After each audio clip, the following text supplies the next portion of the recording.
오순절 날이 이미 이르매 그들이 다 같이 한 곳에 모였더니 호련히 하늘로부터 급하고 강한 바람 같은 소리가 있어 그들이 앉은 온 집에 가득하며 마치 불의 혀처럼 갈라지는 것들이 그들에게 보여 각 사람 위에 하나씩 임하여 있더니 그들이 다 성령의 충만함을 받고 성령이 말하게 하심을 따라 다른 언어들로 말하기를 시작하니라. 아멘, 할렐루야. 오늘은 성령 강림 주일입니다. 감람산에서 주님께서 그 제자들에게 지상 명령을 내리신 이후에 변화되어 거룩하신 그 모습, 그 영광의 모습으로 하나님 보좌 우편에 올라가시는 그 때입니다. 그리고 그들이 그 감람산으로부터 1km, 1.2km 반경 내에 있던 그 감람산으로부터 내려와 그 예루살렘 본보인 마가 다락방에 모였을 때의 사건입니다. 오순절 날이 이미 이름에 그때는 곧 오순절 날이었다라는 것입니다. 오순절 날에 그들이 한 곳에 다 같이 한 곳에 그 제자들이 모였더니 호련히 하늘로부터 급하고 강한 바람 같은 소리가 그 마가다락방의 오순절 날 강하게 먼저 임했다라는 것입니다. 우리가 성령의 형태가 바람과 물과 불로서 나타난다라고 하였습니다. 그 가운데 에서 가장 먼저 바람의 형상으로서 그 마가다락방의 그 오순절날에 임하였다라는 것입니다. 임함으로 말미암아 그들이 앉은 온 집, 즉 마가다락방에 가득 찼다라는 것이지요. 더불어 나아가서 불과 같은 그 성령의 형상이 나타납니다. 마치 불의 혀처럼 갈라지는 것들이 그들에게 보여 각 사람이 하나씩 임하여 있더니 마치 그 불의 형상이지만 그 모습의 형태가 어떠하냐? 혀처럼 둘로 갈라졌다라는 것입니다. 그러한 형태가 각기 임하였던 그 사도들과 여제자들과 함께 예수님의 어머니와 포함하여 예수님의 여제자들과 함께 그 12사도와 함께 그 사람들 각기의 그 사람들 위에 하나씩 그 불길이 임하였다라는 것입니다. 할렐루야. 오늘날 성령 강림 주일인 2018년 5월 20일로 기념하는 오늘 전파되는 이 진리 가운데에 또한 모이기를 힘쓰며 기도하는 오늘날의 이 시간 저와 여러분 이 시대에 꼭 필요한 교회 공동체를 하나님이 세우셨으며 하나님의 손과 발이 되어 필요한 교회 공동체에서 성도로서 참된 그리스도인으로서 살아가는 저와 여러분 이 3절과 같이 또한 1절로부터 그 바람같이 또한 불과 같은 이 형상이 오늘날 저와 여러분들 가운데에 분명히 역사하기를 간절히 소망하며 굳게 믿습니다. 할렐루야 아멘. 그렇습니다. 본문으로 넘어가 마치 불의 혀처럼 갈라지는 즉 불의 형상의 성령이 그들에게 보여 각 사람 위에 하나씩 임하여 있더니 임했다라는 것입니다. 그러하였더니 그들이 어떻게 달라졌느냐 4절에 이르기를 그들이 다 성령의 충만함을 받았다라는 것입니다. 이 성령의 충만함이란 누가복음서와 마태복음서에 이르는 그 70인의 제자와 12 사도의 그 보냄 그 가운데에서 더했던 그 권능과는 다른 속성을 뗍니다. 그것은 권능이며 이것은 성령의 충만함을 의미합니다. 오늘날 저와 여러분들의 삶 가운데에서 간구해야 될 것이 하나님 앞에 기도로서 구해야 될 것이 바로 이것입니다. 성령의 충만함을 받아야만 한다는 것입니다. 할렐루야. 그러므로 말미암아 4절에 그들의 삶이 이렇게 달라졌습니다. 그들의 말부터가 달라졌다는 것입니다. 그들의 언어부터가 달라졌다는 것입니다. 어떻게 달라졌느냐? 그들이 자의적으로 자신의 전인격인 지정의로서 말미암아 말하고 행하는 것이 아니라 성령이 말하게 하심을 따라 다른 언어들로 말하기를 시작하니라. 할렐루야. 가장 먼저 성령이 충만함이 나타난 그 현상 가운데의 그 증거는 표징은 바로 우리가 알지 못하는 방언으로서 말하게 된다라는 것입니다. 사도행전 2장 1절로부터 4절에 이루고 있는 이 말씀 오순절날 마가 다락방에 임재했던 바람같이 불과같이 임하였던 그 성령 우리 오늘날 기독교 대한 하나님의 성회 여의도 순복음총회 그 가운데에 필요한 교회인 저와 여러분 속하여 있는 그 교단 가운데에 이 사도행전 2장 1절로부터 4절에 그 성령의 운동, 성령의 운행, 성령의 임재가 강하게 나타나는 교단임을 늘 날마다 기뻐하며 감사하는 저 여러분들 되기를 간절히 소망합니다. 그렇습니다. 성령이 임재하면 우리의 언어부터 달라진다라는 것입니다. 우리의 삶이 가장 크게 달라지지만 그 가운데서 세부적으로 가장 먼저 우리의 언어가 달라지기 시작한다라는 것입니다. 우리의 삶을 되돌아보기를 원합니다. 우리의 언어가 어떠합니까? 남을 비방하며 모욕하며 질투하며 시기하며 원망하며 저주하고 있는 말은 아니었습니까? 오늘날 이 시간 이후로부터 분명히 우리의 삶이 이전과는 구별되기를 원합니다. 할렐루야. 이름만 그리스도인이 아닌 참된 그리스도인의 삶의 역할을 감당하는 마태복음 5장 13절로부터 16절까지 이르는 빛과 소금의 역할을 능히 감당하는 하나님이 기뻐하시는 산상수훈 가운데에 걸맞는 저 여러분들 모두가 되기를 간절히 소망합니다. 할렐루야. 그러므로 말미암아 사도행전 2장 1절로부터 4절의 말씀을 가지고 지난주에 나누었던 성령이 임하시면 또한 더욱더 그 필요성을 강조하여 오늘 성령 강림 주일 이러한 주제로 여러분들과 하나님의 진리의 말씀을 선포하며 나누며 진리 가운데 바로 서기를 원합니다. 할렐루야. 오늘은 바로 이러한 주제입니다. 성령이 임하셔야 내 삶이 달라진다라는 것입니다. 할렐루야. 성령이 임하시며 다시 말해 성령이 임하셔야만 내 삶이 달라진다라는 것입니다. 나의 언어가, 나의 생각이, 나의 모든 행위, 나의 모든 지정이, 즉 다시 말해 우리의 모든 전인격이 새로워진다라는 것입니다. 또한 새로워져야만 한다라는 것입니다. 그럼으로써 말미암아 우리의 삶이 달라져야만 하기 때문에 해야만 했었기 때문에 하나님께서 육체의 몸을 입고 빌립보서 2장 6절로부터 8절에 이르고 있는 말씀과 같이 이 땅 가운데 내려오셨으며 그 목적과 필요를 이루시기 위하여 우리에게 성령을, 보혜사 성령을 더하여 주신다라는 것입니다. 그 성령 우리가 받아야만 한다라는 것입니다. 받아도 그만, 안 받아도 그만이 아니라 분명히 받아야만 한다라는 것입니다. 성령 강림주일 2018년 5월 20일 날 바로 그것을 강조하며 그것을 구하는 날임을 우리가 날마다 잊지 아니하는 자들 되기를 간절히 소망합니다. 간절히 소망합니다. 성령이 임하셔야 우리의 삶이 달라진다는 것입니다. 이전에 행하던 우리의 악행과 우리의 모든 죄와 멍에 사슬, 율법으로부터의 저주 모두 다 깨어질 수 있다는 것입니다. 할렐루야. 내 삶이 달라진다는 것입니다. 내 삶이 어떻게 달라지냐? 내 삶이 성령님이 임하셔야 내 삶이 달라진다라고 말하였는데 세부적으로 내 삶이 달라지는 그때에 무엇부터 달라지느냐? 바로 의심이 사라진다는 것입니다. 할렐루야. 많은 그리스도인들이 겪고 있는 고통입니다. 많은 그리스도인들이 겪고 있는 의심입니다. 많은 그리스도인들이 오늘날까지도 확실히 정의하지 못하는 것입니다. 바로 하나님께 대한 믿음입니다. 다시 말해 로마서 5장 8절의 그 십자가 사건과 부활 사건, 또한 마태복음 28장 18절로부터 20절까지의 지상명령을 능히 수행하며 나아가는 원동력이 되는 하나님께 대한 믿음과 신뢰가 없다라는 것입니다. 믿음이 결부되었다라는 것입니다. 우리가 일주일에 7번째 날인 주일날, 일요일날 이 교회 건물에 나와서 앉아는 있고 주의 종을 통하여서 설교는 듣지만 그것은 단지 말에 불과하게 된다라는 것입니다. 날마다 2시간씩 3시간씩 교회 건물이 무너져라 청년들은 뛰며 땀 흘리며 눈물을 흘리며 소리치며 손을 들고 찬양을 할지라도 그것은 단지 울리는 꽹과리에 불과하다라는 것입니다. 왜냐? 내가 천사의 말을 할지라도 내가 어떠한 능력을 베풀지라도 나눌지라도 사랑이 없으면 울리는 꽹과리와 같다라는 것입니다. 그 사랑이 무엇이냐? 우리에게 가장 크게 더하여지고 우리에게 가장 인지될 수 있는 또한 우리가 신뢰할 수 있는 사랑이 무엇입니까?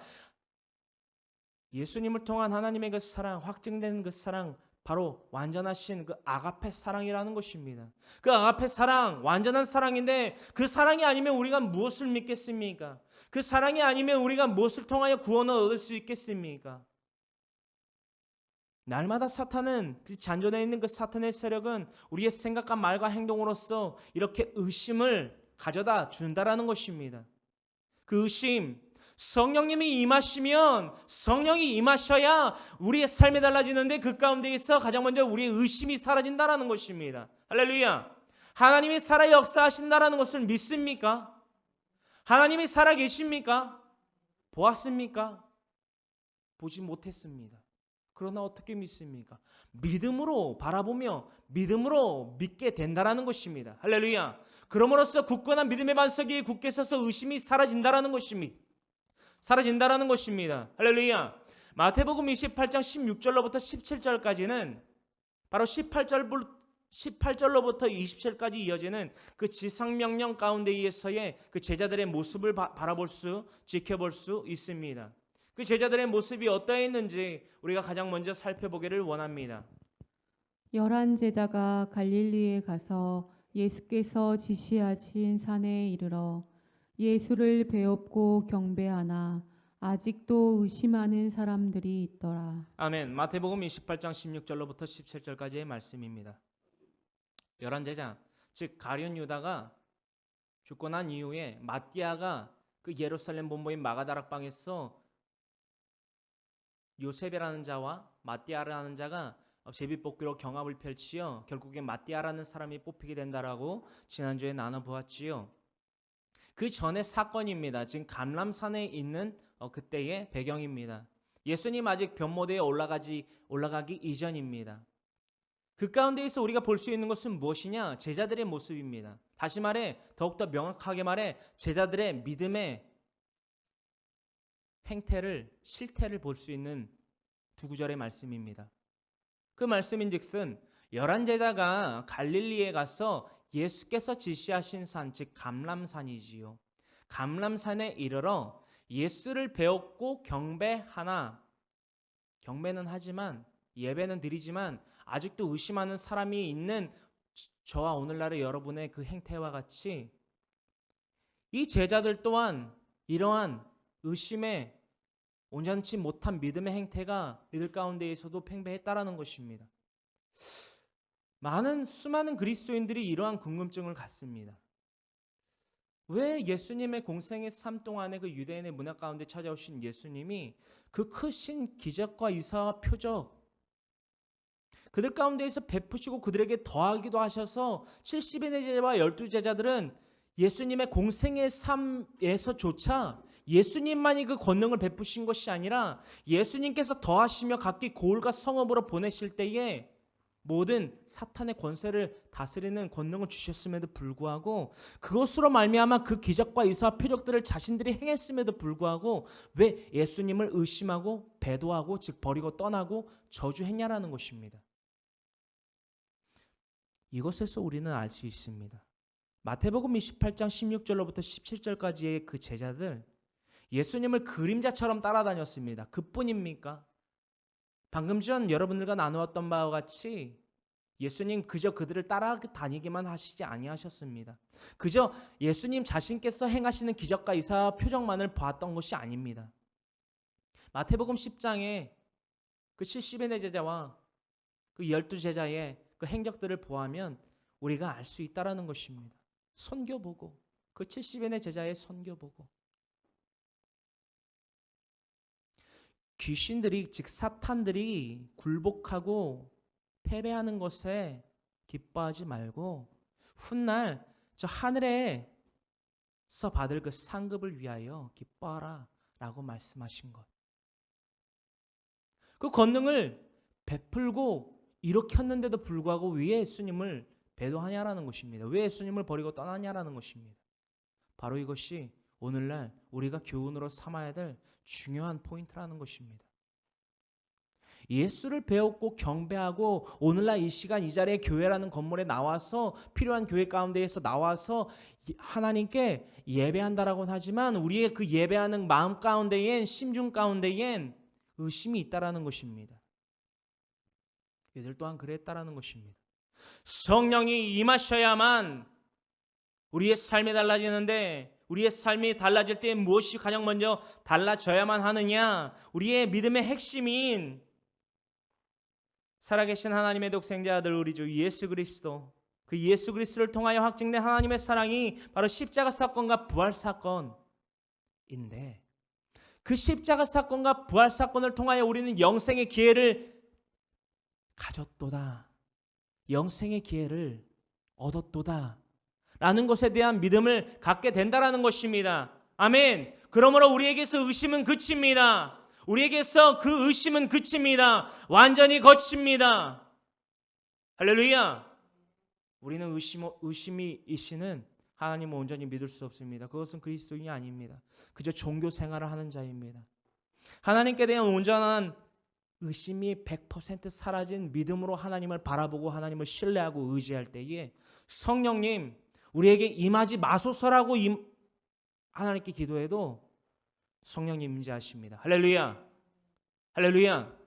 성령님의 임재를 바라십니까? 아니면 이 땅 가운데에서의 썩어 없어질 부와 영화를 꿈꾸십니까? 이 땅 가운데에 우리 그리스도인들은 영화는 없습니다. 평안 없습니다. 만족 없습니다.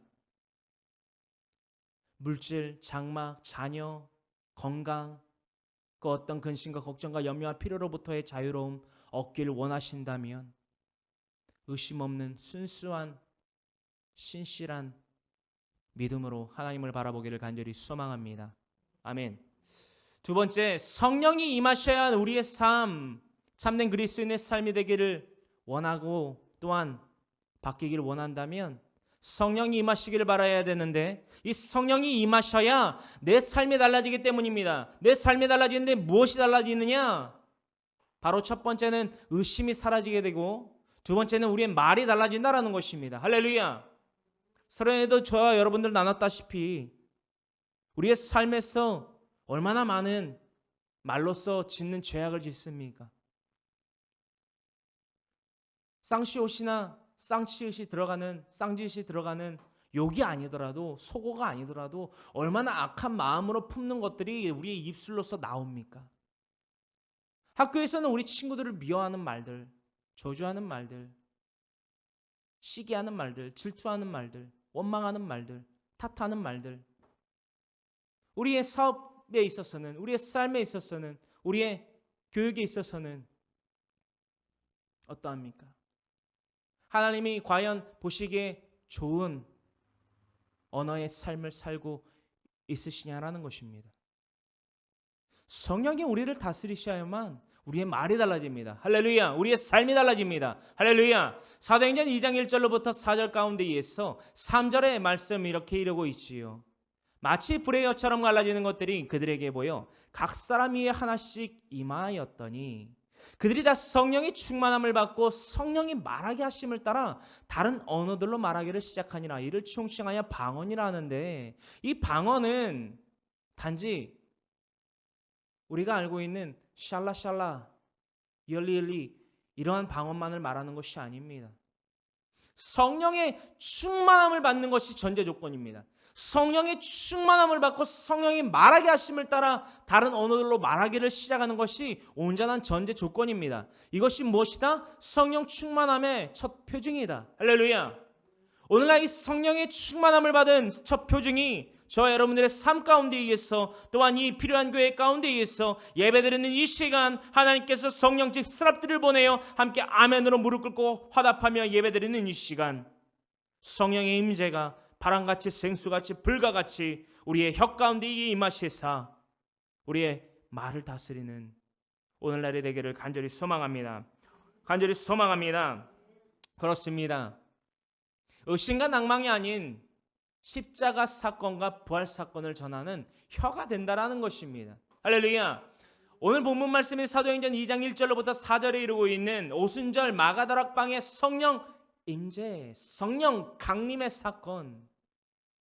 이 사건 가운데에서 가장 큰 핵심적인 목적, 즉 성령 충만함을 받게 된 목적이 무엇이냐? 바로 의심과 낭망으로부터 멀어지고 그것들을 뿌리째 뽑아서 내어버리고 오로지 예수 그리스도를 통한 하나님의 사랑의 확증, 즉 이 두 사건이지요. 무엇이지요? 첫 번째 십자가 사건, 두 번째 부활 사건. 그렇습니다. 이 십자가 사건과 부활 사건을 전하는 혀가 된다라는 것입니다. 할렐루야. 솔직해지기를 원합니다. 저와 여러분들 우리의 지정의로서 복음 전할 수 있습니까? 어떠한 우리의 지식과 우리의 말로서 예수 그리스도의 그 십자가 사건과 부활 사건 전할 수 있냐라는 것입니다. 많은 청년들과 장년 그리고 중고 등부 아이들에게 이런 질문을 제가 항상 합니다.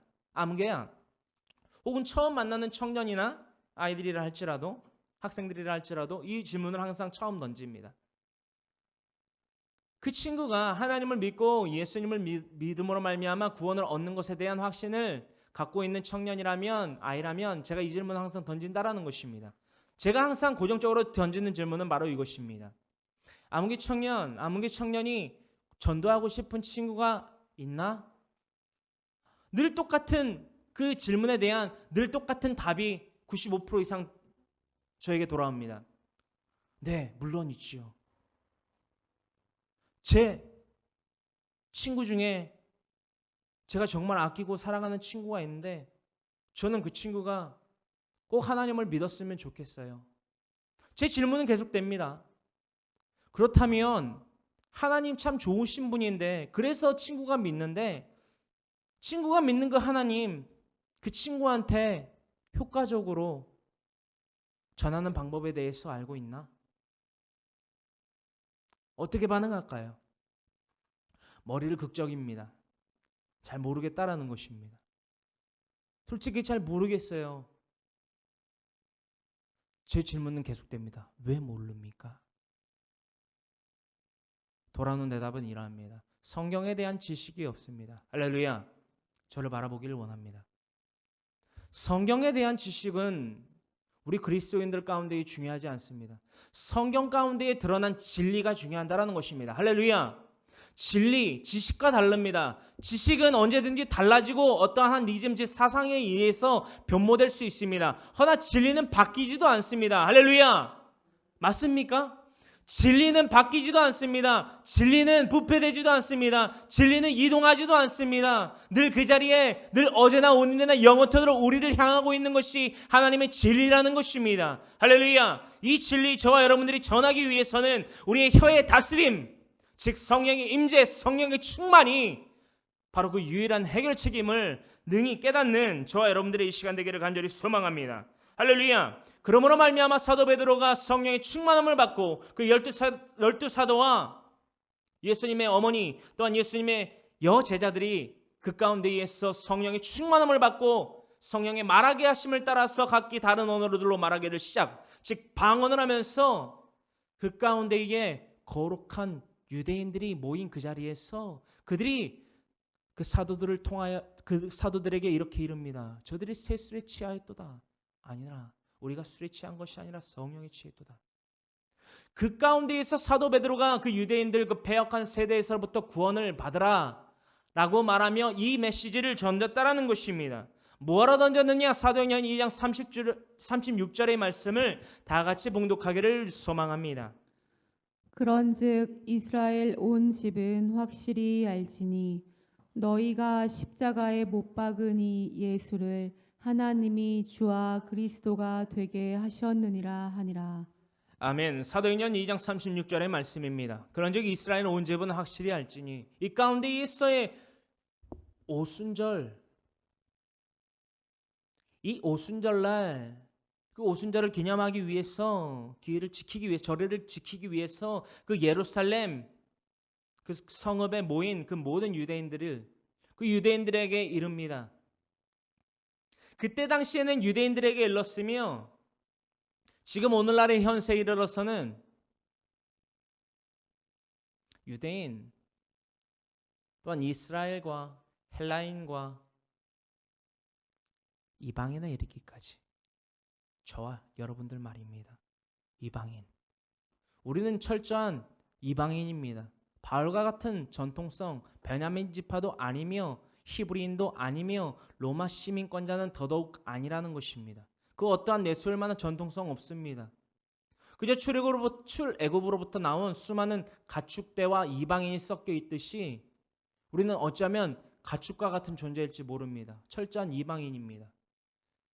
그런 이방인들에까지 이르러서 확실히 알라라는 것입니다. 무엇을 하느냐? 우리가 나같이 빨간색으로 표시된 부분을 함께 외쳐보도록 합니다. 시작. 너희가 십자가에 못 박은 이 예수를 하나님이 주와 그리스도가 되게 하셨느니라 하니라. 할렐루야. 하나님의 독생자 우리 주 예수 그리스도 그 예수님 스스로 달리신 것 아닙니다. 왜냐? 예수님이 빌립보서 2장 6절로부터 8절에, 즉 로마서 5장 8절에 그 사건, 즉 십자가 사건을 이루셔야만 우리가 영생을 얻을 수 있는 기회를 취할 수 있었기 때문이라는 것입니다. 할렐루야. 십자가에 못 박은 예수, 누가? 바로 저와 여러분들이 못 박았다라는 것입니다. 로마 병사가 못 박은 건 아닙니다. 유대인이 못 박은 거 아닙니다. 히브리인이 못 박은 거 아닙니다. 헬라인이 못 박은 거 아닙니다. 아랍인이 못 박은 거 아닙니다. 이 땅에 거하는 모든 거민들이 예수님을 십자가에 못 박았다라는 것입니다. 그것을 우리는 잊고 있습니다. 그저 먼 나라 이웃 나라 혹은 역사서나 동화책을 읽듯이 성경을 이해하고 해석하고 받아들이고 있는 부분들이 상당히 많다라는 것입니다. 그것은 온전한 그리스도인이 될 수 없습니다. 성립되지 못합니다. 우리의 죄가 무엇인지 모르는데 어떻게 회개라는 것이 나올 수 있습니까? 뉘우칠 회입니다. 한자어로 풀이하여 뉘우친다라는 것입니다. 무엇을? 우리의 죄를 말입니다. 우리의 죄를 뉘우쳐야만 고칠 개, 우리의 행이 고쳐진다라는 것입니다. 이전과는 다르게 앞으로 변화되어 거룩히 구별되어 나아갈 수 있다라는 것입니다. 할렐루야. 우리의 죄가 무엇입니까? 우리의 원죄적 죄성, 그리고 살아오며 우리가 지었던 생각과 말과 행동으로 그 사탄의 멍에를 지었던 그 자범죄, 이 두 가지의 죄의 속성이 예수님을 이 땅 가운데 오시게만 했어야 됐고, 오셔야만 됐었고, 오심으로 말미암아 우리의 죄를 담당하시려 십자가에 달려 돌아가셨다라는 것입니다. 할렐루야. 이 사건 분명히 그 유대인들에게 성령의 충만함을 받은 베드로 사도가 일렀다라는 것입니다. 할렐루야. 오늘날 우리 삶 가운데에서 예수님 효과적으로 전하고 싶으십니까? 효과적으로 전해야만 합니까? 그 필요성을 느낍니까? 할렐루야. 그렇다면 상식으로 증명되는 하나님이라는 설교 유튜브에 우리가 업로드되어 있습니다. 상식으로 증명되는 하나님, 많은 주의 종들과 또한 동역자들, 또한 많은 청년들에 이르기까지 필요한 교회 황모세라는 주의 종, 철저한 종의 형체를 가진 황모세라는 주의 종을 통하여서 전파된, 나눔받은 그 설교들을 통해서 많은 청년들이 변화를 받고 있습니다. 도전을 받고 있고 변화되고 있습니다. 철저한 회개가 되고 있다라는 것입니다. 그것은 성령님의 임재가 아니고서는 이룰 수 없다라는 것입니다. 할렐루야. 사도행전 2장 36절에 그 기틀이 되는 그 말씀과 함께 상식으로 증명되는 하나님의 설교를 날마다 보시길 원합니다. 짧게 말씀드리면 상식으로 증명되는 하나님 그 설교문을 전도지로서 제작을 하려는 그런 계획 가운데에 있습니다. 그 또한 제가 육적으로 할 수 없기 때문에 하나님께, 성령님께 묻고 대답을 구하고 있는 시점입니다. 여러분들 생각나실 때에 하나님의 복음의 진리가 효과적으로 전파될 수 있도록 그 전도지가 사람이 기뻐함이 아닌 하나님이 기뻐하시는 전도지가 완성될 수 있도록 늘 삶 가운데에서 기도하시기를 간절히 소망합니다. 할렐루야. 세 번째, 성령이 임하셔야 우리의 삶이 달라진다라고 했는데 우리의 삶이 무엇이 달라져야만 합니까? 바로 목표가 달라져야만 한다라는 것입니다. 할렐루야. 성령이 임하셔야 내 삶이 달라집니다. 할렐루야. 우리의 목표가 달라진다라는 것입니다. 성령이 임하지 않으면 내 목표, 이전의 삶을 얘기합니다. 성령의 충만함을 받기 이전의 삶, 바로 저와 여러분들의 삶이었다라는 것입니다. 우리의 삶 어떠합니까? 바로 갈라디아서 5장 16절로부터 21절에 이루고 있는 이 삶이 바로 저와 여러분들의 부끄러운 하나님 앞에서의 구별된 삶이 아니었다라는 것입니다. 우리가 철저히 하나님 앞에서 거룩히 구별된 삶을 살아가기 위해서는 우리의 죄의 행태였던 이전에 행하던 모든 악행들을 깨달아야만 한다라는 것입니다. 왜냐? 우리는 날마다 부정합니다. 어떠한 것을 부정하느냐? 우리의 악한 행위들을, 우리의 죄악들을 부정합니다. 회피합니다. 혹은 누구에게 전가도 합니다. 그런 것들을 뿌리째 뽑는 이 말씀이 되기를 원합니다. 갈라디아서 5장 16절로부터 21절의 말씀입니다. 우리 다 같이 봉독하기를 원합니다. 내가 이르노니 너희는 성령을 따라 행하라. 그리하면 육체의 욕심을 이루지 아니하리라. 육체의 소욕은 성령을 거스르고 성령은 육체를 거스르나니 이 둘이 서로 대적하므로 너희가 원하는 것을 하지 못하게 하려 함이니라. 너희가 만일 성령의 인도하시는 바가 되면 율법 아래에 있지 아니하리라. 육체의 일은 분명하니 곧 음행과 더러운 것과 호색과 우상 숭배와 주술과 원수 맺는 것과 분쟁과 시기와 분냄과 당 짓는 것과 분열함과 이단과 투기와 술 취함과 방탕함과 또 그와 같은 것들이라. 전에 너희에게 경계한 것 같이 경계하노니 이런 일을 하는 자들은 하나님의 나라를 유업으로 받지 못할 것이요. 아멘. 갈라디아서 5장 16절로부터 21절에 사도 바울 선생이 기록하고 있는 이 말씀입니다. 내가 이르노니 즉 사도 바울 선생께서 이르노니 너희는 성령을 따라 행하라라는 것입니다. 사도행전 2장 1절로부터 4절의 그 필요를 그 성령의 충만함에 대해서 이루고 있다라는 것입니다. 우리 육체를 입고 있는 인간이 왜 성령의 충만함을 받아야만 하며 그 목적은 무엇인지를 21절까지 논하고 있다라는 것입니다. 성령을 따라 행하라. 그리하면 육체의 욕심을 이루지 아니하리라. 육체의 욕심이 무엇입니까? 야고보서 1장 15절의 말씀이지요. 욕심, 죄, 사망, 즉 그리스도인의 삶에 정반대되는 점진적인 악행의 성장입니다. 욕심은 죄를 낳게 합니다. 죄가 장성하면 사망을 낳는다라는 것입니다. 이것에 대해서 사도 바울 선생은 다시금 기록하고 있다라는 것입니다. 우리 육체의 욕심을 이루지 아니하리라. 성령을 따라 행하면 육체의 소욕의 행태는 그 목적은 성령을 거스르고 성령은 육체를 거스르나니 육체와 성령이 서로를 거스른다라는 것입니다. 적대의 관계에 있다라는 것입니다.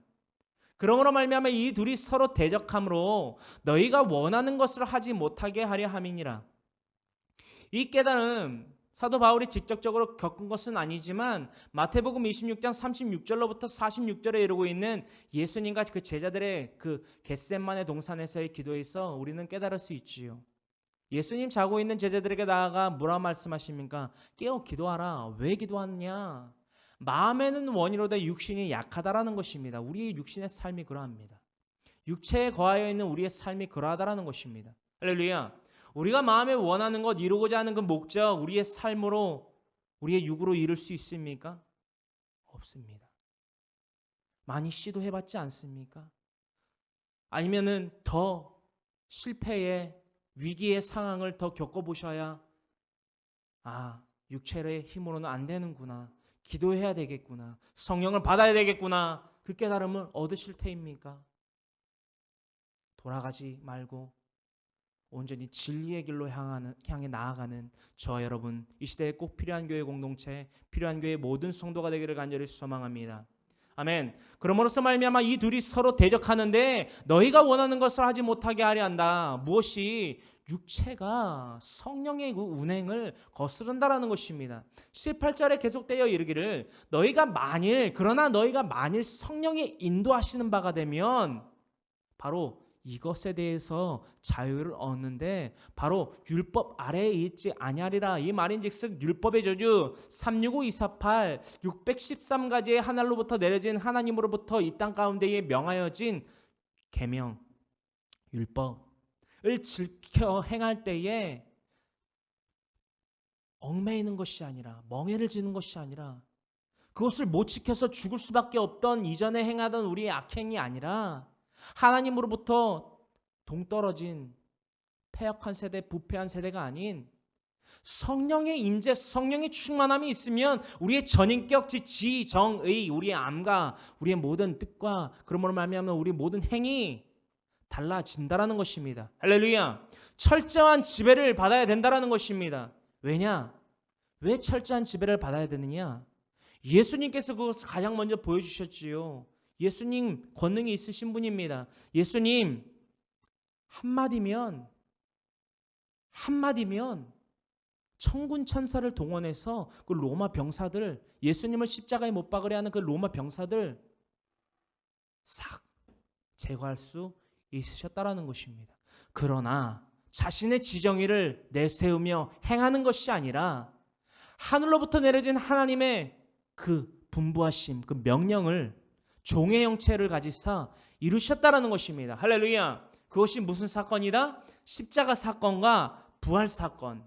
할렐루야. 이 십자가 사건과 부활 사건, 예수님의 육체로는 이룰 수 없다라는 것입니다. 사람의 형태, 인간의 모습으로 지정의로 십자가의 사건, 부활 사건 이루지 못합니다. 예수님은 가장 큰 비유로서 이 땅 가운데 오셨습니다. 우리에게 보여주셨지요. 마음에는 원이로되 육신이 약하도다. 우리의 육체가 강합니까? 능치 못함이 없습니까? 그러나 우리는 인정을 하지 않았습니다. 오늘날 철저하게 우리의 육체의 약함을 인정하고 우리의 모든 지정의를 하나님께 내어 맡겨드림으로 인하여 성령의 임재를 바랍니다. 성령의 충만을 꿈꿉니다. 성령의 충만함으로 인하여 우리가 권능받는 자들 되기를 원합니다라고 부르짖는 시간 되기를 원합니다. 할렐루야. 음행과 더러운 것과 호세, 바로 육체의 일은 이러한 악행의 열매를 맺을 수밖에 없다라고 19절에 기록하고 있습니다. 19절에 이루고 있는 바 육체의 일은 분명하니 율법으로부터의 저주로부터 깨어나는 것이 아니라 육체의 일, 즉 성령의 일은 율법의 저주로부터 자유함을 얻는 것인데 반대로 육체의 일에 대한 열매는 바로 이것이다. 그것인즉슨 음행과 더러운 것과 호색과 음행은 생각과 말과 행동으로 성적인 범죄를 짓는 것입니다. 또한 더러운 것과 호색과 이것은 오늘날 소돔나이트라고 하는 레즈비언이나 게이들을 의미합니다. 성소수자들, LGBT인가요? LGBT라고 알고 있습니다. LGBT를 의미하는 것입니다. 예전부터 구약의 시대부터 참 소돔과 고모라 땅이 멸망한 이유가 바로 가장 큰 이유가 우상 숭배와 당짓는 것과 가장 크게 화두됐던 것이 바로 레즈비언들의 그런 성적인 문란입니다. 순리를 영리로 바꿔서 그들을 악행을 삼는 것, 바로 순리와 역행에 대한 것이 바로 그것입니다. 나중에 주일날 혹은 세미나 등의 기회가 있다면 그것에 대해서 우리가 본격적으로 알아보기를 소망합니다. 계속 넘어가서 20절에 계속하여 이러한 악행의 열매를 맺는다라는 것입니다. 죄의 열매, 사망의 열매, 우상숭배. 할렐루야. 우상숭배. 출애굽기서 32장에 나오는 금송아지만이 우상이 아닙니다. 우리가 우상에 대한 개념을 정의를 잘못 갖고 있습니다. 너무 그 범주를 좁게 갖고 있습니다. 금송아지는 우상이야. 아사라 목상은 우상이야. 만몬 씨는 우상이야. 우상이지만 더 큰 우상들이 있습니다. 교묘하게 우리의 삶 가운데 침투하는 우상이라는 것입니다. 할렐루야. 저를 바라보시기를 원합니다. 우리에게 우상이 무엇이냐? 그런 보이는 만몬신, 아사라 목상, 금송아지만이 우상이 아니라는 것입니다. 물질, 돈, 머니, 장막, 심지어는 나의 자녀, 나의 아내, 나의 부모, 나의 남편이 우상이 될 수 있다는 것입니다. 이 우상에 대한 정의를 분명히 갖기를 원합니다. 그리스도인이 사랑해야 될 우선순위에 대해서 우리가 나누어 본 바가 있습니다. 가장 먼저 영순위로 우리가 사랑해야 될 대상이 누구입니까? 다 함께 외쳐보기를 원합니다. 우리가 그리스도인이 가장 사랑해야 될 우선순위, 영순위가 1순위도 아닌 영순위가 누구이십니까? 할렐루야. 그렇습니다. 우리가 외치고 있는 바와 같이 우리 그리스도인들이 이 세상 애들과 구별되어 살아가는 우리 그리스도인들이 철저하게 그 우선순위, 사랑해야 될 우선순위를 열거하였을 때에, 리스트로 삼았을 때에 가장 영순위, 가장 위 상위의 클래스는 바로 하나님이시라는 것입니다. 아멘. 이것은 바뀔 수도 바뀌어서도 안 된다라는 것입니다. 할렐루야. 그 밑에 열거되는 리스트들은 우리가 나눈 바가 있기에 동영상들을 참고해서 나누었으면 좋겠습니다. 그 다음은 참고로 누구입니까? 나. 귀하게 지으신 나. 할렐루야. 그러므로 말미암아 20절에 이루고 있는 우상 숭배는 바로 그것을 의미합니다. 우리가 이제 우상 숭배에 대한 범주를 좁게 봐야 된다? 안 봐야 된다? 안 된다. 안 봐야 된다. 우상, 나의 자녀가 왜 우상이 됩니까? 나의 아내가 왜 우상이 됩니까? 나의 남편이 왜 우상이 됩니까? 나의 물질이 왜 우상이 됩니까? 우선순위를 지키지 못하면 우상 숭배가 된다라는 것입니다. 하나님보다 내 자녀를 더 사랑합니다. 그것이 행으로 나타난다라는 것입니다. 오늘날 많은 그리스도인들이 하나님 앞에 크나큰 실수를 하고 있지만 교회 공동체의 삶 가운데서 그것을 바로 지적하고 올바르게 교훈하며 책망하며 바르게 하며 하나님의 의로 가르치지 못하고 있습니다. 그것은 교회의 책임입니다. 주의 종들의 책임입니다. 주의 종들의 책임에 대해서 제가 이 시간 잠깐 나누기를 원합니다. 주일날 왜 아이들이 학원을 갑니까? 교묘하게 우리 삶 가운데 틈타는 것입니다. 주일날 학원 한 번 더 가면은 수능을 보면 점수가 10점 더 오릅니까? 오를 수도 있습니다. 그러나 삶이 그게 다가 아니라는 것입니다. 사탄은 우리에게 교묘하게 틈타옵니다. 창세로부터 그랬던 것처럼 말입니다. 계속해서 주술과 원수 맺는 것과 분쟁과 시기와 분냄과 당짓는 것과 분열함과 이단과 이 20절에 나타나고 있는 19절로부터 나타나 있는 20절까지 이르는 이 범죄는 우리의 생각과 말과 행동으로 틈탑니다. 그리고 행하게 합니다. 나쁜 생각을 하게 만들고요. 나쁜 마음을 악한 마음을 품게 만들고요. 그 말과 마음으로써 이제 행으로 옮긴다라는 것입니다. 뒤에서 쏙닥거리고요. 저주하고요. 주술이 바로 그것입니다. 원수 맺고요. 분쟁하고 당파를 짓고요. 시기하고 분내고 당을 지으며 분열함과 이단을 생성하게 합니다. 이단. 할렐루야. 이것이 그리스도인이 가져야 될 그 성령 충만함을 갖지 못하면 벌어질 수밖에 없는 그 반대되는 속성이라는 것입니다. 할렐루야. 투기와 술 취함과 방탕함과 또 그와 같은 것들이라. 투기.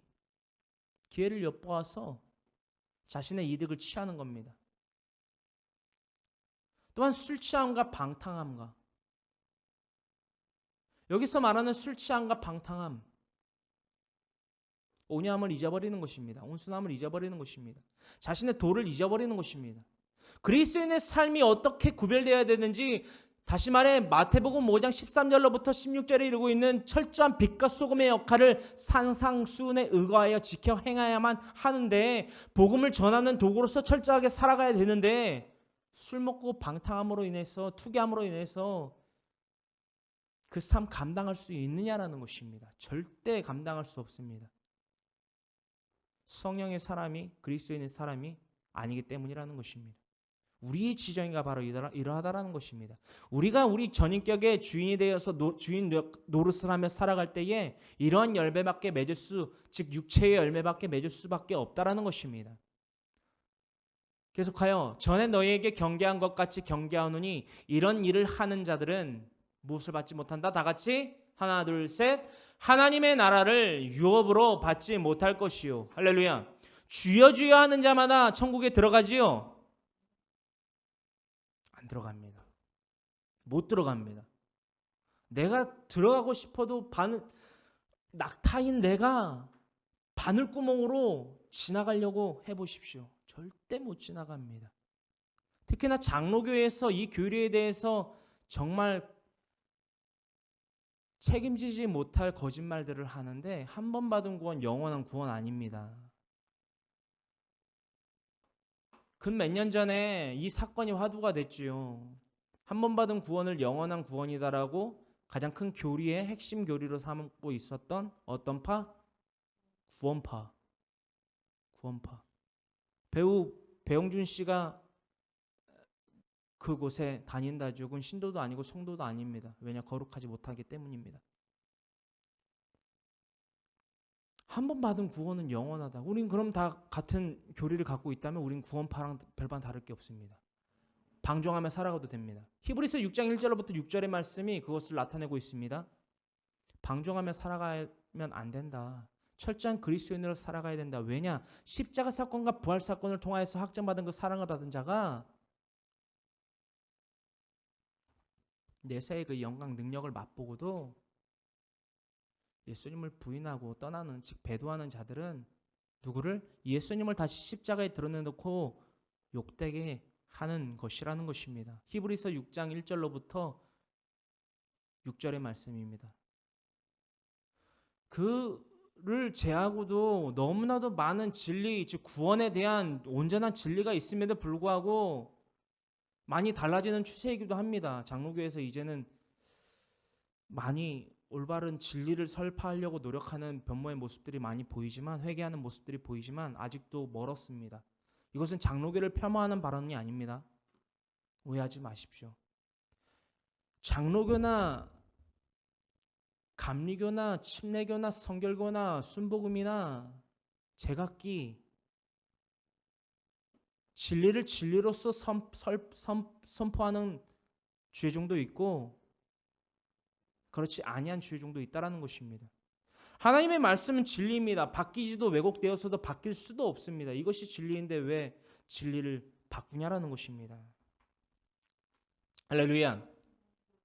여기 앞에 있는 황모세라는 주의종이 행여나 여러분들에게 먼저 선포했던 말씀과 다른 말씀을 한다면 예배를 마쳐 드리고 난 이후 저에게 찾아오십시오. 성경을 가지고. 황모세 전도사님, 이것은 잘못된 것입니다. 할렐루야. 할렐루야.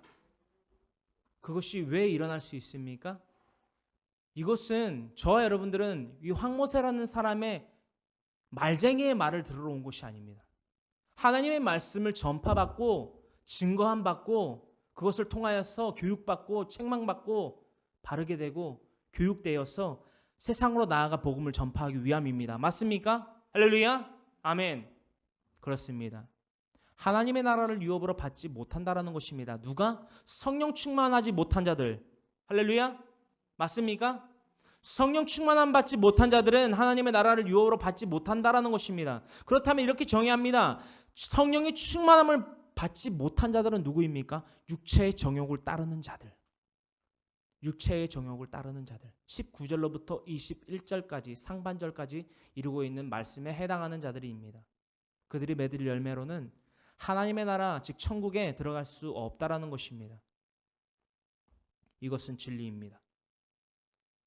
자, 그렇다면 성령 받기, 즉 성령 충만하기 이전에 우리의 삶이 이러했다면 성령의 충만함이 그들 가운데 마가다락방의 오순절날 임한 이후에 교회 공동체의 삶은 어떻게 변화되었는지, 그렇다면 성령 받기, 즉 성령 충만 받기 이전의 삶이 우리 육체의 삶이, 육체의 정욕의 삶이 이러했다면 그 반대되는 그리스도인의 참된 삶, 즉 성령 충만한 자들의 삶을 우리가 교훈 삼아 봐야 될 것 아닙니까? 할렐루야. 성령 충만함이 그들에게 임한 후 마가다락방 오순절날 그 마가다락방에 모인 그들 가운데 임한 후 교회 공동체의 삶 어떻게 변화되었는지 우리가 바라보기를 원합니다. 사도행전 2장 46절로부터 47절의 말씀 우리가 다 같이 봉독합니다.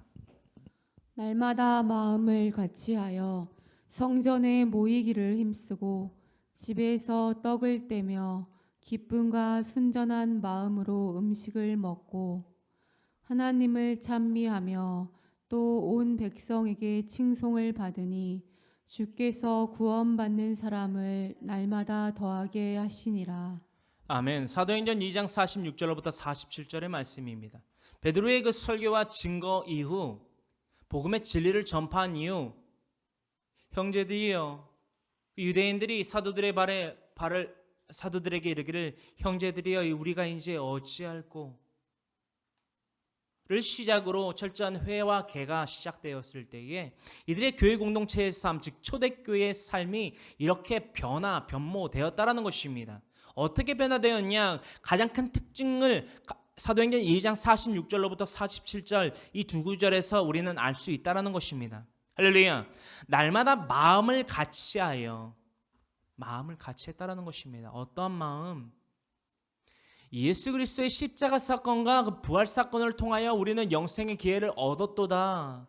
그러므로 말미암아 그 영생의 기회를 우리가 다시금 잃지 아니하고 온전히 소중히 간직하고, 또한 그 땅에 심어놓은 달란트와 같은 것이 아니라 더욱더 그것을 장사하기를 원하여서 이것을 행했는데, 첫 번째 성전에 모이기를 힘썼다. 할렐루야. 성전에 모여서 무엇을 하겠습니까?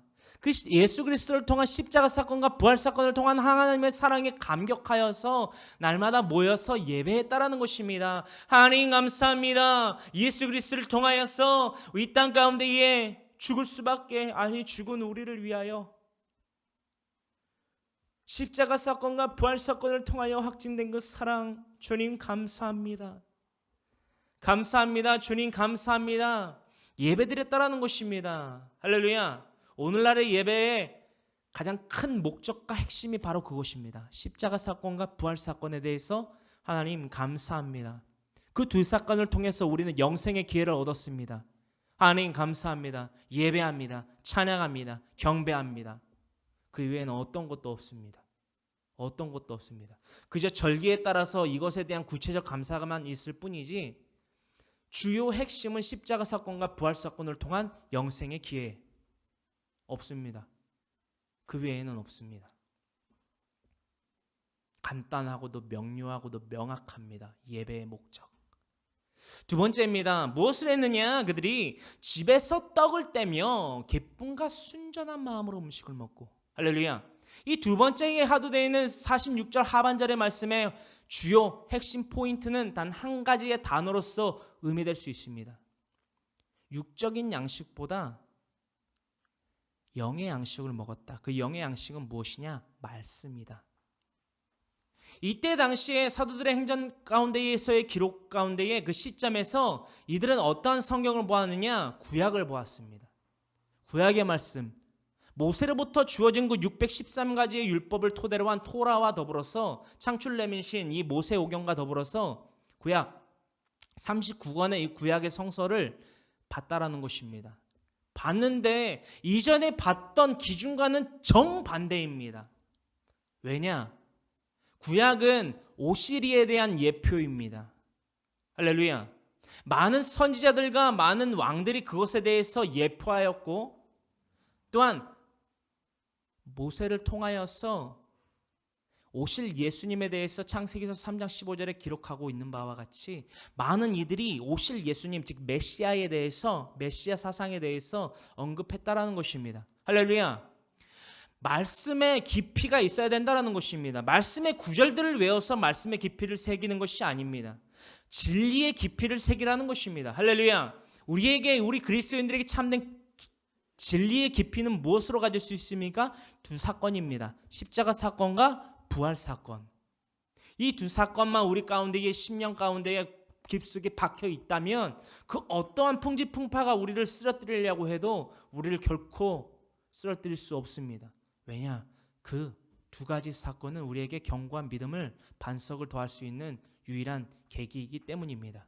할렐루야. 순전한 마음으로 그 음식에 대하여 먹었다라는 것입니다. 만나와 메추라기를 먹듯, 일용할 양식을 먹듯, 날마다 말씀과 기도로서 그들이 교회에서의 삶뿐만이 아니라 가정에서의 삶도 그렇게 예수님과 같이 살았다라는 것입니다. 할렐루야. 47절에 바로 그에 대해서 디테일하게 볼 수 있는 기록들이 있지요.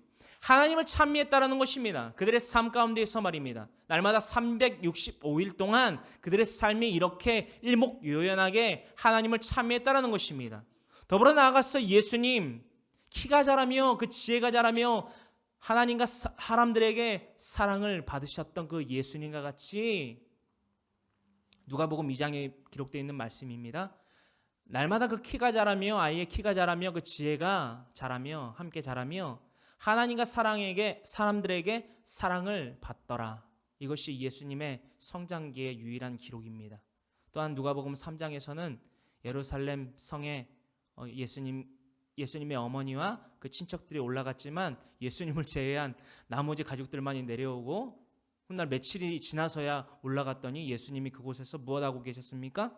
랍비들과 말씀을 하기도 하시고 듣기도 하시며 그 랍비들이 예수님의 그 12세에 12살의 때에 예수님의 하시는 그 말씀에 놀랍게 여겼더라 라는 기록이 누가복음 3장에 기록되어 있습니다.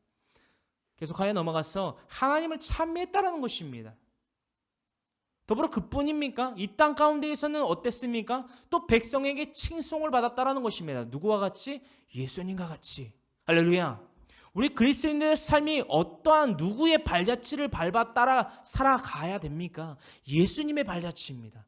초대교회 교회 공동체의 삶이 바로 그랬다라는 것입니다. 사도들의 삶을 따라갔지만 정작 그 사도들의 삶 또한 누구의 삶을 따라 행했냐라는 것입니다. 바로 예수님입니다.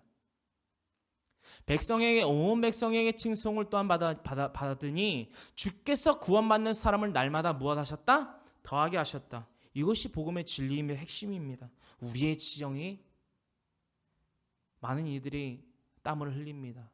그 또한 하나님이 기뻐하실 수 있습니다. 그러나 본질은 분명해야 됩니다. 우리의 본질은 성령 충만함입니다. 성령 충만함으로 내뱉게 되는 그 말들은 강한 성령의 임재의 역사입니다. 할렐루야. 누가복음 2장 52절의 말씀이지요. 바로 이러한 삶을 살아갔다라는 것입니다. 누가? 가장 먼저 예수님, 그 이후로 12제자와 70인의 제자, 또한 120문도, 또한 더욱더 나아가서 초대교회 교회 공동체의 유대인들. 바로 누가복음 2장 52절의 그 발자취들을 행적들을 우리가 알 수 있습니다. 예수는 지혜와 키가 자라가며 하나님과 사람에게 더욱 사랑스러워 가시더라. 아멘. 예수님은 지혜가 자라나셨다는 것입니다. 예수님이 그때 당시에 보셨던 그 성경은 무엇이냐? 구약 성경입니다. 신약 성경 그때 기록되지 않았습니다. 구약 성경을 보셨는데 그것에 대한 풀이가 달랐다라는 것입니다. 그랬더니 유대인들이 랍비들이 모두 놀랐다라는 것입니다. 왜냐? 어떻게 똑같은 말씀에 대한 지식이 있는데 다른 지혜를 가지고 얘기하냐? 인간의 머리에서는 지식에서는 저 말이 나올 수 없도다. 유대인들의 평가입니다. 예수님에 대한 시오니즘을 갖고 있는, 즉 예루살렘 성의 이 땅 지상 가운데의 영광과 영생이 이른다라는 시오니즘을 갖고 있는 유대인들조차 예수님을 그렇게 평가했다라는 것입니다. 할렐루야. 오늘날 우리의 평가가 이렇게 돼야 된다라는 것입니다. 저 말은 사람에게로부터 나올 수 있는 말이 아닌데 라는 것을 저와 여러분들이 들어야만 한다라는 것입니다. 유일합니다. 바로 성령이 충만할 때에, 성령의 충만이 임할 때에만 그 말을 우리가 들을 수 있다라는 것입니다. 그렇습니다. 이 발자취는 바로 예수님의 발자취입니다. 12살 때의 기록입니다. 누가복음 2장 52절에 기록되어 있기를 예수는 지혜와 키가 자라가며 하나님과 사람에게 더욱 사랑스러워 가시더라. 즉흥적입니다.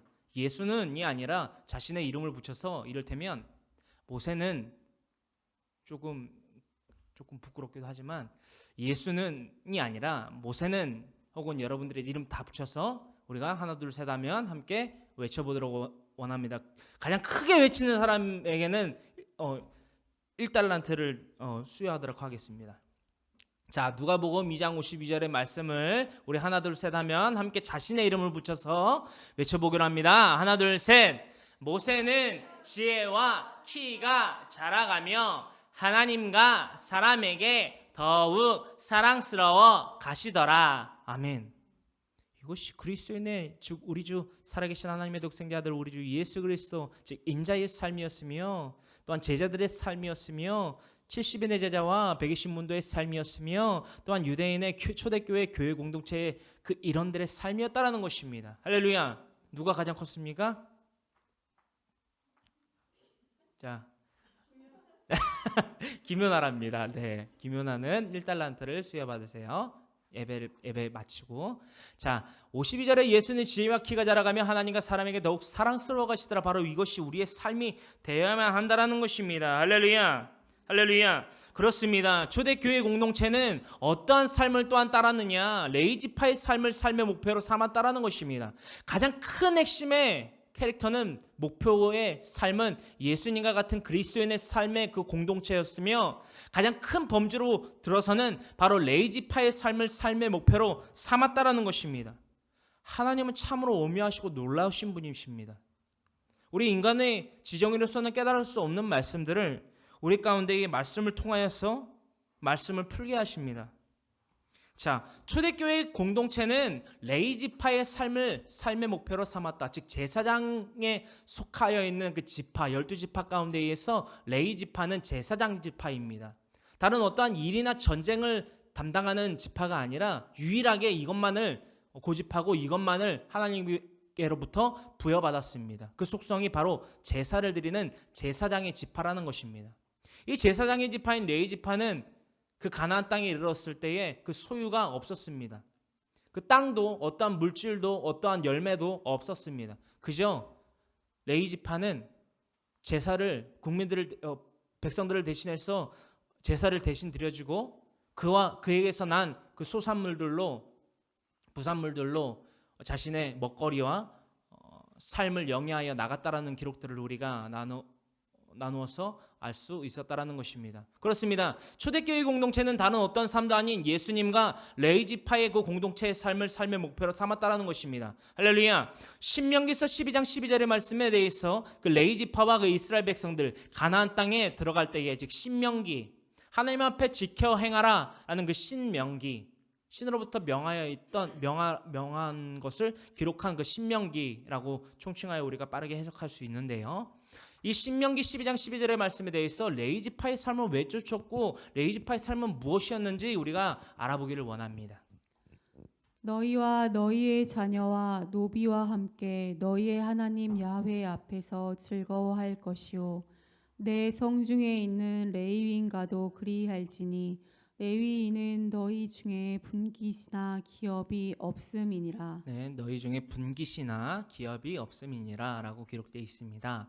신명기 12장 12절의 말씀이지요. 너희와 너희의 자녀와 즉 이스라엘 백성들에 대해서 말씀하시는 것입니다. 대상을 노비와 함께 너희의 하나님 야훼 앞에서 즐거워할 것이요. 노비, 자녀 그들과 함께 야훼 앞에서 즐거워할 것이요. 네 성중에 있는 레인이 증정합니다. 그 제사장 직분을 맡은 지파들 바로 레위지파에 대해서 언급하시지요. 네 성중에 있는 레인과도 그리할지니 레인은 너희 중에 분깃이나 기업이 없음이니라. 이 12절에서 나오는 레위지파의 속성이 드러납니다.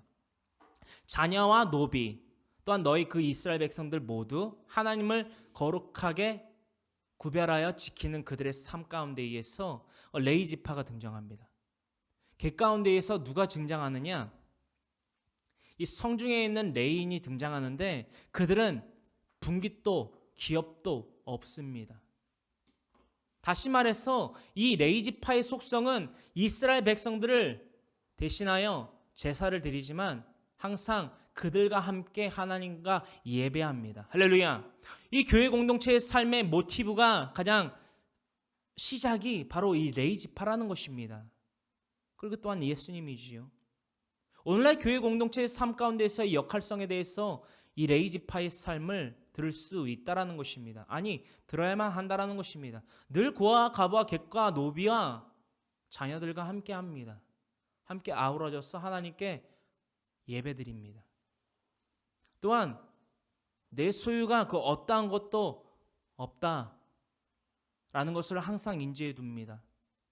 그저 제사를 드리고 난 나머지의 부산물들을 가지고 자신의 먹거리로 삼고 자신의 삶을 영위하는 데에 활동비로 쓰게 된다는 것입니다. 더불어 나아가서 신명기서 16장 11절에 이 기록 더욱더 세세하게 명시되어 있지요. 이 레위지파의 삶, 즉 교회 공동체의 삶이 이것을 모티브로 삼고 이것을 이상적으로 삼고 표본으로 삼아 교훈하며 책망하며 바르게 하며 의로 교육된다라는 그 가이드라인을 분명히 제시하고 있다라는 것입니다. 우리 다 같이 신명기서 16장 11절의 말씀을 함께 봉독하기를 원합니다. 너와 내 자녀와 노비와 내 성중에 있는 레위인과 및 너희 중에 있는 객과 고아와 과부와 함께 내 하나님 야훼께서 자기의 이름을 두시려고 택하신 곳에서 내 하나님 야훼 앞에서 즐거워할지니라. 할렐루야. 신명기서 16장 11절의 말씀은 신명기서 12장 11절의 말씀보다도 더욱더 명확하고 면밀하고 세부적인 교회 공동체의 삶에 대해서, 즉 레위지파의 삶을 모티브로 삼은 가이드라인으로 제시받은 교회 공동체의 삶이 이러해야 된다라는 것에 대해서 신명기, 즉 하나님께서 자신의 백성 이스라엘 백성들을 통하여서 우리에게 이르기까지 명명하고 계시다라는 것입니다. 오늘날 많은 성도들과 주의 종들이 하나님께 드려지는 그 헌물을 통하여서 많이 시험을 겪고 있습니다. 한 말씀만 드리자면 말라기서 3장 10절의 말씀은 오늘날 잘못 이해하고 해석하고 있는 부분이 많습니다. 하나님의 것을 도적질하는 것, 그것에 대해서 조금 더 세부적인 내용들에 대해서 알고 싶으시다, 명확한 해답을, 정의함을 갖고 싶으시다, 이번 주에 금주에 업로딩될 11조 꼭 해야 돼요 라는 설교의 제목으로서 업로딩될 이틀 전인 금요 찬양 경배의 그 설교들을 통하여서 11조 혹은 헌금, 내가 하나님 앞에 드리는 그 헌금에 대해서 분명한 정의를 갖고 싶으시다라는 분들 꼭 11조 꼭 해야 돼요 라는 동영상들을 유튜브에서 꼭 보시기를 소망합니다. 계속하여 넘어갑니다. 신명기서 16장 11절의 말씀입니다. 너와 네 자녀와 노비와 네 성중에 있는 레위인과 모든 이스라엘 백성들, 그 가운데에서 레위인에 대해서 말씀하십니다. 레위인과 및 너희 중에 있는 객과 고아와 가부가 함께. 할렐루야. 어떠한 시대의 변천을 겪으면서도 항상 고아, 가부와 객은 우리의 삶 가운데에 항상 있었다라는 것입니다. 어디에? 교회 공동체의 삶 가운데에, 그리스도인의 삶 가운데에 항상 우리 곁에 있었다라는 것입니다. 할렐루야. 그들과 무엇을 하느냐? 객과 고아와 가부가 함께 내 하나님 야훼께서 자기의 이름을 두시려고 택하신 곳에서 내 하나님 야훼 앞에서 즐거워할지니라. 이때 당시에 11절 하반절에 이루고 있는 야훼, 내 하나님 야훼께서 자기의 이름을 두시려고 택하신 곳, 즉 가나안 땅이지요. 이 땅에서 하나님 예배를 받기를 원하셨습니다. 할렐루야. 출애굽기서가 쓰여지고 그 광야 생활 40년이 왜 그 이스라엘 백성들, 즉 출애굽한 백성들로부터 시작이 되었고 진행이 되었느냐? 단 한 가지의 이유입니다. 이 신명기서 16장 11절 그 가운데 하반절의 말씀을 이루시려는 하나님의 온전하신 뜻, 이 한 가지 때문이라는 것입니다. 왜 40년 동안 그들이 뱅뱅 광야에서 돌았느냐? 출애굽으로부터 시작을 해서 다른 이유 없습니다. 신명기서 16장 11절 하반절의 말씀을 이루시려는 하나님의 온전하신 뜻이다. 할렐루야. 정의되었습니까? 왜 광야 생활을 했나요? 라는 질문을 많이 듣습니다. 성경에 대한 깊이가 없고 깨달음이 없는 친구들은 바로 이렇게 한마디로 정의를 해주시면 됩니다. 하나님이 정말 이스라엘 백성들을 사랑하고 했으면 4년 만에 혹은 몇 개월 만에 가나안 땅으로 들이셔야지 다른 모든 군대를 꺾고, 그치요? 그렇지 않습니까? 그것이 사랑의 하나님 아닙니까? 아닙니다. 하나님의 온전하신 섭리 가운데에 순종이 있습니다. 순종을 하였더라면 그렇게 가능했을 것입니다. 하지만 성경에 기록되어 있지 않았기에 저는 확신을 두고 말하지 않겠습니다. 이 역사의 40년, 바로 순종이 그들 가운데에 온전히 드려지지 않았기 때문에 40년의 방황 생활을 했던 것입니다. 저와 여러분들 오늘날 이 깨달음 무엇으로 얻겠습니까? 육신의 삶, 육체의 정욕 빙빙 도는 것입니다. 광야를 40년을 돌듯. 우리가 선택의 기로에 있습니다. 빙빙 40년을 도르시겠습니까? 단 몇 개월 만에 직선 코스로 가는 진리의 길을 걸으시겠습니까? 그 진리의 길 오직 성령 충만함으로만 거둘 수 있습니다. 할렐루야. 그렇습니다. 이것이 바로 광야 생활의 본 목표였다는 것입니다. 할렐루야. 그러므로 말미암아 우리들의 목표는 바로 이것이 되어야만 합니다. 우리의 삶, 성령의 충만함을 받기 위한 전제 조건을 우리들의 목표로 먼저 삼아야만 합니다. 가장 먼저 큰 핵심, 성령 충만함을 받기 위한 핵심, 우리가 모이기를 힘쓰며 모였을 때에 다른 어떠한 근심과 걱정과 염려할 필요도 아니라 우리의 육체의 건강을 위함을 위한 기도도 아니라 오로지 하나 성령 충만함, 성령의 충만함을 더하여 주시옵소서라고 그 임재를 바라며 꿈꾸고 나아가야 될 때에 가장 먼저 우리도 준비가 되어야 되지 않겠습니까? 준비가 되어야 되지 않겠습니까? 그 준비 바로 신명기서 13장 1절로부터 11절의 말씀으로 준비하며 실천하며 깨달아야만 한다는 것입니다.